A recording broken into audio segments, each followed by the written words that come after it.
We kept begging for more help. In fact, I even asked the President directly the second time we met.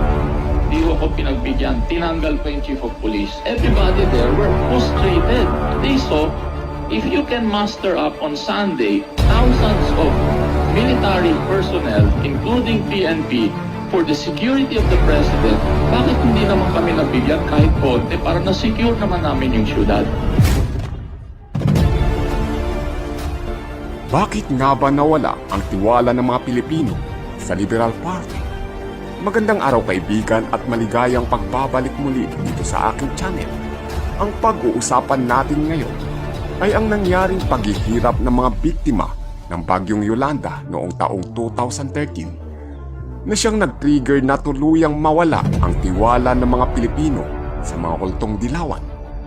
Kaibigan, kung hilig mo ang mga informative videos na katulad nito, ay huwag mong kakalimutang pindutin ang subscribe button at notification bell.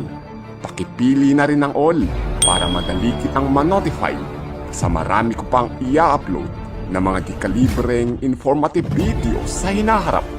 Nag-a-upload ako ng 1 hanggang 2 videos kada linggo. Welcome to Dream TV, where fascinating video story begin.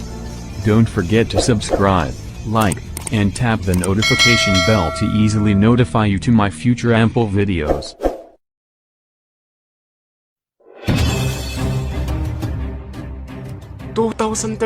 ang taon na hindi kailanmay malilimutan ng mga taong naninirahan sa Leyte. Dahil itong taon na ito kung saan maraming buhay ang nawala dahil sa pananalasa ng Bagyong Yolanda. Isa sa mga pinakamalakas at maraming pinatay na tropical cyclones na naitala sa kasaysayan ng buong mundo. Pinaniniwala ang mahigit pa sa naitalang 6,300 na mga tao ang namatay dahil sa bagyong ito. At itinago ang tunay na numero upang mapagtakpan ang mga kapabayaan ng mga kinauukulan. Una itong namataan noong Nobyembre 2, 2013 sa east-southeast ng Pohnpei sa Federated States of Micronesia at pinangalanan nila itong Typhoon Haiyan. November 6, 2013, itinaas ng JTWC o Joint Typhoon Warning Center ang kategorya ng bagyong ito sa Category 5, kapantay na ng isang super typhoon.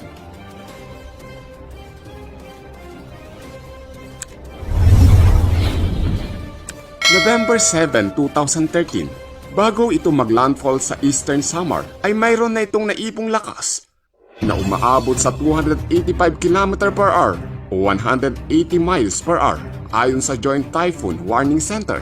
Public Storm Warning Signal number 4 naman ang ibinigay ng Pag-asa dito sa Pilipinas sa mga lugar kagaya ng Biliran Island, Eastern Samar, Leyte, Northern Cebu, Metro Cebu, Samar, and Southern Leyte. This storm is Sandy size in width. This is the entire country of the Philippines. And so there's a lot of bubble here. There's a lot of water under this storm. There's going to be storm surge, 50, maybe 60 feet. All the people along the eastern shores of the Philippines will be moving out and getting to higher ground as a Cat 5 hurricane. Alas 4:40 ng umaga, Nobyembre 7, 2013, halos partially damaged na ang lahat ng mga structures sa Giwan, Eastern Samar nang ito'y dinaanan ng Bagyong Yolanda. Tinamaan din ng storm surge ang syudad ng Tacloban. Ayon sa City Administrator ng syudad na si Texon John Lim, halos 90% ng mga istruktura sa syudad ng Tacloban ang nasira dahil sa Bagyong Yolanda. Ayon sa mga journalist na nakasaksi sa tinamong maraming damage ng lugar, off the scale and apocalyptic ang description nila sa sitwasyon. Ang buong first floor ng Tacloban City Convention Center na magsisilbi ng evacuation shelter ay nalubog sa tubig, bunga ng storm surge. Marami ang hindi nakapagprepara sa mabilisang pagtaas ng tubig, kung kaya't ang iba sa kanila ay nalunod. Isa si Nooy Davao Mayor Rodrigo Duterte sa mga pumunta sa Tacloban at tiningnan ang sitwasyon dito. Ito ang nasabi ng dating mayor ng Davao. Puro patay na sa dalan, hantod karon. Ah, mga tao wala elektrisidad, way pagkaon, way tubig, ang tanang patay na asdalan, ang mga tao gatan-on la sa langit. Ayon sa head ng UN Disaster Assessment Coordination Team na si Sebastian Rhodes, Stampa, matindi raw ang damage na tinamo ng lugar. Maihahalin tulad niya raw ito sa kanya ring nasaksihan noong 2004 na damage sa Indian Ocean tsunami na nangyari sa Sumatra, Indonesia. Dahil sa kabagalan ng pagdating ng tulong ng gobyerno para sa mga residenteng nasalanta ng bagyo, ay nauwi na sa pagraransak ng mga grocery stores ang nangyari para lamang may makain ang mga nagugutom ng residente ng Tacloban. Tila nagkaroon pa ng hidwaan na nangyari sa pagitan ng NOY DILG Secretary Mar Rojas at Tacloban City Mayor Alfred Romualdez nang inakusahan si Mar na pinulitika pa ang sitwasyon kahit na nangangailangan na ng agarang tulong ang mga tao sa Tacloban. You have to understand, you don't want this. The president is an Aquilo. So we just want to legalize this. Now, if it's not legalized, then okay, you're in charge and we have you. And that's it. Another way of doing it.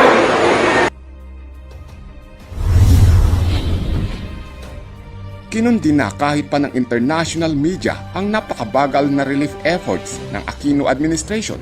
Wala umanong preparasyon at koordinasyon sa bawat ahensya ng gobyerno para tugunan ang pangangailangan ng mga biktima. Nobyembre 12, 2013, 5 araw matapos manalasa ang bagyong Yolanda, ay halos hindi pa rin mabigyan ng mga pangunahing pangangailangan kagaya ng tubig, pagkain at matutulugan ang mga biktima.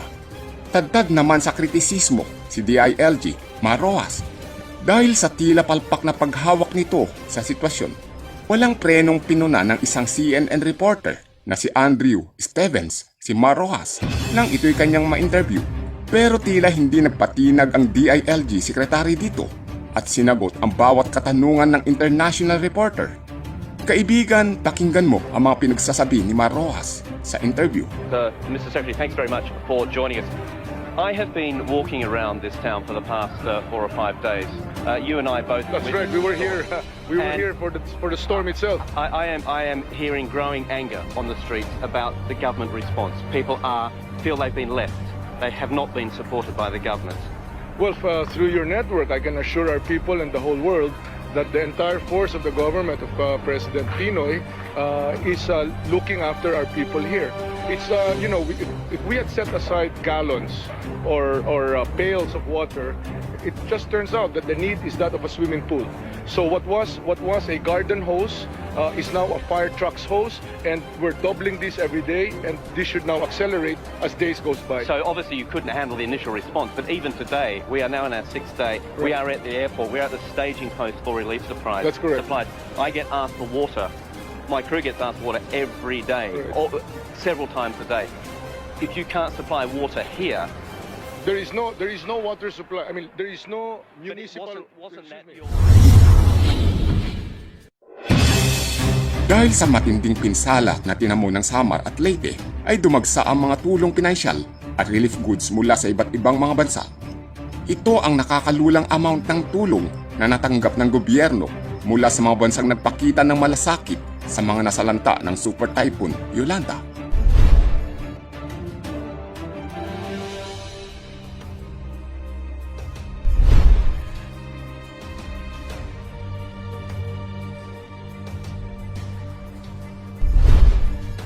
Maliban pa sa mga bansang nagbigay ng mga milyong-milyong cash donation, ay nagbigay din ang ibang pribadong kumpanya at mga individual ng kanilang tulong para sa mga biktima ng bagyo.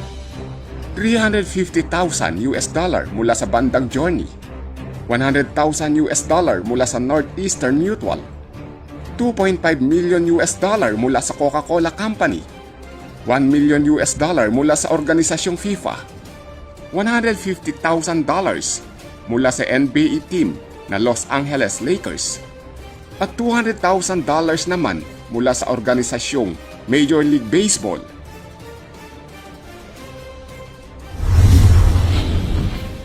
Kahit ganito nakalaki ang perang natanggap ng Pilipinas mula sa mga bansang nagmalasakit sa mga biktima, pero bakit tila kulang na kulang pa rin ang mga naipamigay bilang assistance sa mga biktima ng bagyong Yolanda? Marami pa rin noon ang mga nagrereklamong walang matutuluyang bahay dahil sa winasak ng bagyo ang kanilang mga tirahan. Nadagdag pa dito ang paglabas ng mga sangkaterbang mga nabubulok na mga donasyong hindi pinamigay sa mga biktimang sobrang nangangailangan ng tulong. Ayon sa DSWD na siyang humawak ng pera, umabot sa 1,165,797,345 pesos and 13 centavos ang kabuang natanggap ng ahensya bilang tulong. Hindi na bago dito sa Pilipinas ang usaping overpricing sa bawat proyekto at naging karapalan dito ang Administrasyong Aquino. Dahil ang mga pinagawang pabahay sa mga biktima ng Yolanda na umabot umano sa 800,000 pesos bawat isa ay masyadong mahal. Gawa lang daw ito sa yero at coco lumber. Ikaw kaibigan, maniniwala ka bang umabot ito sa 800,000 pesos bawat isa kumpara sa pabahay para sa mga bakwit na ipinagawa ng Administrasyong Duterte noong magkagera sa Marawi na umabot lamang sa 200,000? Nagpalit na ng pangalan ang Liberal Party at ginawa ng First Sambayan. Ang dating dilaw na kulay ay ginawa ng pink upang hindi maalala ng mga Pilipino ang mga pinaggagawa ng mga kultong dilawan sa Pilipinas. Pero sila pa rin ang dating taga-Liberal Party na nagpabagsak kay Marcos at nagpahirap sa Pilipinas.